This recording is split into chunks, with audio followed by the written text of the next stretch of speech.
Voilà 20 ans que cet homme arpente et entretient le parc Josaphat de Schaerbeek, son parc puisqu'il en est le conservateur. Des canicules, il en a connu. Celle de 2026, il est particulièrement heureux de la voir s'achever doucement. Franchement, le parc se porte bien, mais il y a le mais de la sécheresse qui fait qu'il y a certains arbres ou certaines zones qui souffrent de la sécheresse. Et en espérant, tu vois, que ça ne dure pas longtemps, sinon on va perdre beaucoup d'arbres remarquables.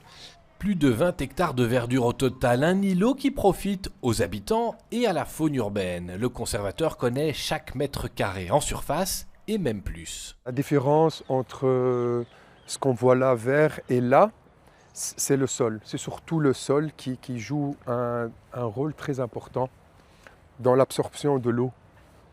Comme on a dit tout à l'heure, l'argileux, c'est compact, très difficile, mais ça retient. Et le sableux, ça va très vite. L'eau, le sol, le sableux ne retient pas l'eau, elle part vite. Impossible de tout arroser, il faut compter sur la météo et le fait que les pluies reviennent en douceur. La preuve avec cette petite expérience facile à réaliser.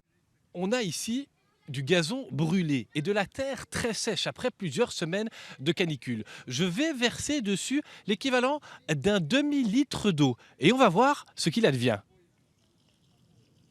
Ça coule, ça ne pénètre pas dans le sol, ça va directement dans la rigole.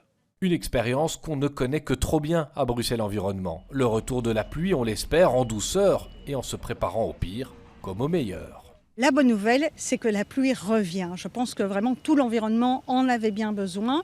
Et donc le fait qu'elle arrive doucement, c'est peut-être une bonne nouvelle pour éviter par exemple des inondations puisque les sols sont très compacts. Il ne faut pas oublier aussi que plus de la moitié des sols en région bruxelloise sont imperméables. Mais par ailleurs, il faut vraiment qu'il y ait plusieurs épisodes de pluie importantes. Aujourd'hui par exemple, il y a eu de l'ordre de 5 à 6 litres par mètre carré qui sont tombés en région bruxelloise. C'est évidemment insuffisant. On veut donc plus de pluie, mais quand même pas trop d'un coup, et on prévient tout le monde que les avaloirs ainsi que les gouttières des maisons peuvent s'être bouchées avec les feuilles tombées des arbres. Une petite inspection peut éviter des ennuis dans la foulée.